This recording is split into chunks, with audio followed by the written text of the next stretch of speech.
Ya, selamat pagi Bapak Ibu semua. Pagi. Ya, senang sekali. Ini agak surprise ya. Jadi saya tidak bermaksud datang ke Melbourne untuk datang di sini. Nah, sebelum bincang-bincang ya, saya boleh sedikit kasih kesaksian juga bahwa kami berdua dari keluarga yang generasi pertama yang Kristen ya. Bapak ibu kami bukan orang percaya. Kalau bapak ibu istri saya, mereka dari latar belakang keluarga Muslim yang devoted itu yang Muslim yang sungguh-sungguh ya. Seluruh keluarganya Muslim, hanya dia saja yang Kristen. Kalau saya berbeda, bapak ibu saya juga bukan Kristen, tetapi dia membiarkan anak-anaknya memilih agamanya sendiri, dan akhirnya anaknya semua memilih Kristen karena sekolah Kristen ya, sending zaman dahulu di kota Solo. Kami dari Solo. Jadi karena itu di keluarga kami sekarang kira-kira ada 50% yang beragama Muslim, 50% yang beragama Kristen, dan ada 10 suku bangsa di keluarga kami. Kami sebenarnya Jawa murni ya, tetapi saudara-saudara saya itu 10 orang itu ada yang nikah sama orang Batak, ada yang nikah sama orang Ambon, sama orang Nias, belum ada yang dari Kupang juga Bu, separuh-separuh. Dia bapaknya Kupang, ibunya Jawa, jadi kami banyak suku Kupang. Ada yang Minang, dan yang terakhir anak saya nikah sama orang Chinese. Lengkap sudah kami sekarang, 10 suku bangsa. Pancasila. Dan itu membuat kami, membuat saya ingin membagi satu ayat ini, ya. Satu ayat ini ingin saya bagikan. Bukan satu ayat, satu kisah. Jadi saya buka dari Markus 5 ayat 1 sampai 20, tapi saya akan bacakan hanya sekitar 10 ayat ya. Bapak Ibu tahu kisah Gerasa ya, orang gila yang di Gerasa ya. Saya bacakan ya beberapa ayat ya. Yang Markus 5 ayat 1 sampai 6. Lalu sampailah mereka di seberang danau di daerah orang Gerasa. Baru saja Yesus turun dari perahu, datanglah seorang yang kerasukan roh jahat dan dari pekuburan menemui dia. Orang itu diam di sana dan tidak ada seorang pun lagi yang sanggup mengikatnya sekalipun dengan rantai. Karena ia sudah sering dibelenggu dan dirantai, tetapi rantainya diputuskannya dan belenggunya dimusnahkannya sehingga tidak ada seorang pun yang kuat untuk menjinakkannya. Siang malam ia berkeliaran di pekuburan dan di bukit-bukit sambil berteriak-teriak dan memukulin batu. Ketika ia melihat Yesus dari jauh, berlarilah ia mendapatkannya lalu menyembahnya. Nah, kita tahu kisahnya, lalu Tuhan Yesus menyembuhkan dia. Lalu roh-roh jahat itu pergi kepada babi-babi itu. Nah, sekarang setelah semua apa yang terjadi? Ayat 15 ya, saya bacakan. Mereka datang kepada Yesus dan melihat orang yang kerasukan itu duduk, sudah berpakaian dan sudah waras. Orang yang tadinya kerasukan legion itu. Pada waktu Yesus naik lagi ke dalam perahu, orang yang tadinya kerasukan setan itu meminta supaya diperkenankan menyertai dia. Yesus tidak memperkenankannya, tetapi ia berkata kepada orang itu, ya. Orang itu ingin datang kepada Tuhan Yesus dan ingin menyertai dia, tapi dia berkata kepada orang itu, pulanglah ke rumahmu, kepada orang-orang sekampungmu. Kamu tidak perlu ikut saya, pulang kamu ke rumahmu. Beritahukanlah kepada mereka segala sesuatu yang telah diperbuat oleh Tuhan atasmu dan bagaimana ia telah mengasihani engkau. Dan orang itu pun pergilah dan mulai memberitakan di daerah Dekapolis segala apa yang telah diperbuat Yesus atas dirinya, dan mereka semua menjadi heran. Dari judulnya bincang-bincang, tapi izin saya kasih beberapa renungan singkat ya. Setelah itu Bapak Ibu boleh bertanya supaya nyambung ya, atau boleh ngasih kesaksian juga. Nah, yang saya senang dari ayat ini adalah orang Gerasa ini seperti pengalaman kami sebenarnya. Kami itu pengalaman kami seperti 12 murid sekaligus orang Gerasa. Apa perbedaannya antara 12 murid Tuhan Yesus dengan orang Gerasa? Ketika 12 murid Tuhan Yesus menjadi percaya, mereka ikut Yesus dan Tuhan ikut sama saya. Jadi mereka mengalami suasana Yesus yang luar biasa kan? Yesus menyembuhkan orang sakit, Yesus berkhotbah, mungkin bernyanyi dan sebagainya. Tapi yang satu orang Gerasa ini ingin ikut seperti yang lain, dia bilang, enggak, kau pulang ke rumahmu. Dan dia hidup sendirian di sana. Ketika kami SMA 1, ketika kami SMA kami mengenal Tuhan Yesus, bertemu dalam Tuhan Yesus, kami menikmati seperti ini, nyanyi semua hal yang indah, seperti Bapak Ibu ya. Tapi apa yang terjadi kalau kami pulang ke rumah? Kami kesepian. Bapak Ibu orang Muslim semua salat ya, saudara-saudara orang Muslim semua salat. Bapak Ibu saya orang Pangestu itu orang kepercayaan Jawa ya. Kalau Bapak saya masih hidup, umur dia sekarang 96, tapi dia sudah nggak ada. long time ago, dia umurnya hanya 60 sekian.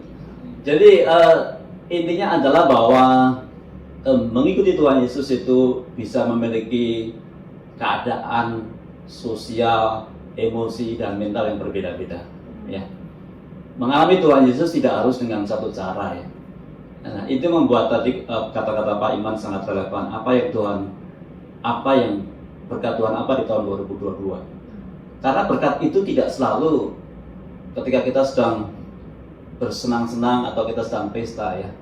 Berkat juga tidak selalu kita mendapatkan mungkin uang yang banyak ya.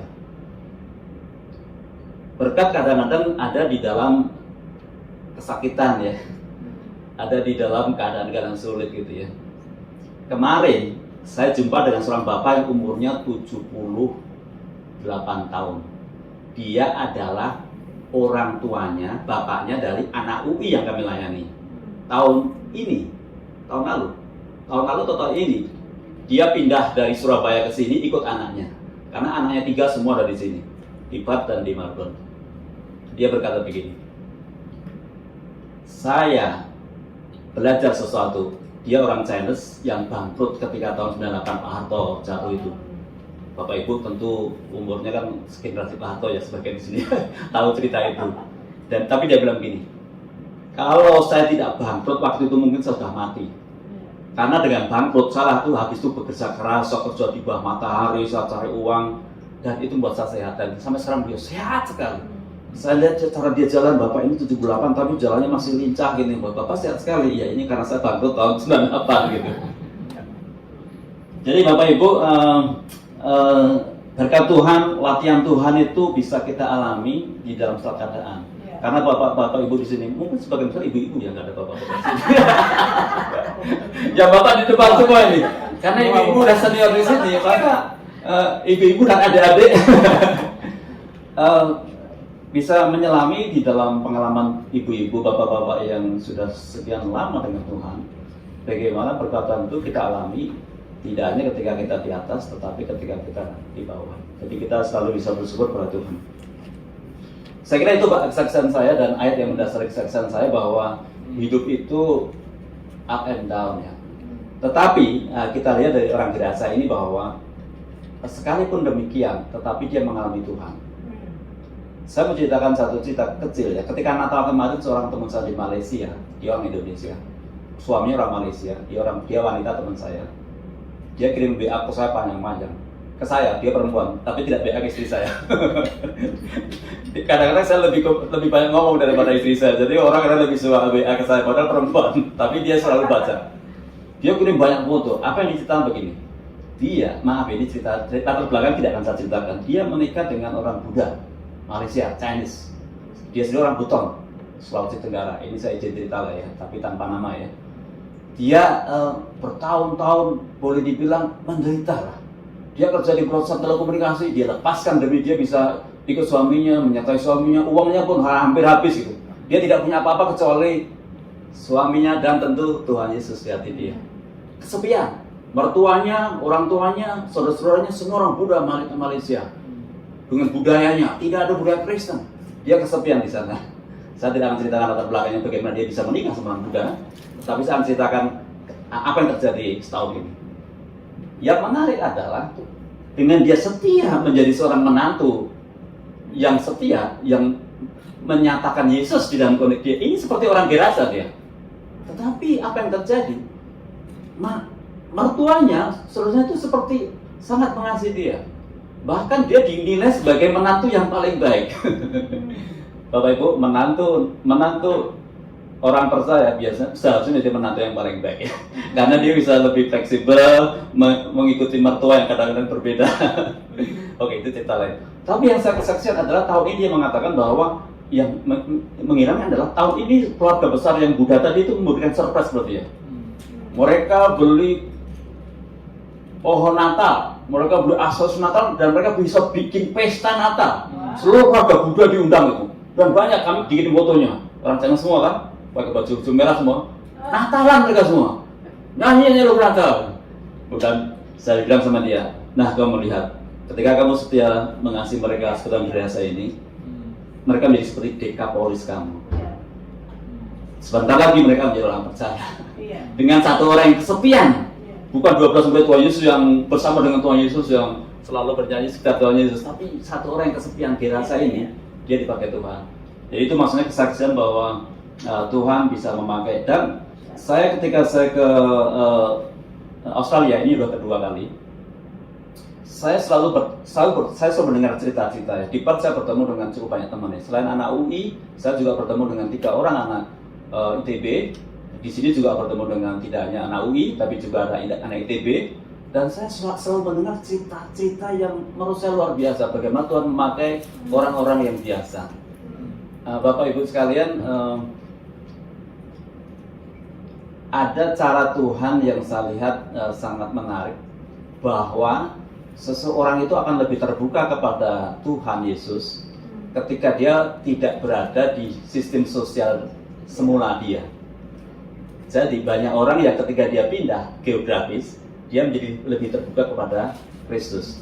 Seorang di Perth, orang dari Turki yang notabene Muslim dan sangat Muslim, tapi ketika dia di Perth, teman saya anak UI mengasihi dia.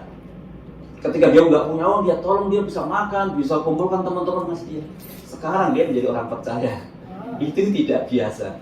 Jadi maksud saya yakin bahwa Bapak Ibu di sini, di kota besar yang luar biasa ini, yang sangat maju ini, Bapak Ibu, di samping semua kelemahan dan pergumulan, siapa orang yang Tuhan pertemuan pada kita itu adalah penting. Mungkin dialah yang akan kita kasih. Tetapi tipe-tipe Gerasa ya, yang kadang-kadang pekerjaannya diam-diam ya, nggak ada yang publikasi, nggak ada yang tahu. Tapi ketika kita berdoa sungguh-sungguh buat orang seperti itu, kasih karunia Tuhan Yesus yang kita alami akan nyata pada dia. Jadi pertanyaan Pak Iman ketika berkata apa yang kita alami dengan Tuhan tahun 2022 itu penting. Karena kalau kita mengalami dengan Tuhan sesuatu, kita bisa berdoa supaya orang lain juga mengalami yang sama. Tetapi kalau kita tidak mengalami, kita juga nggak akan.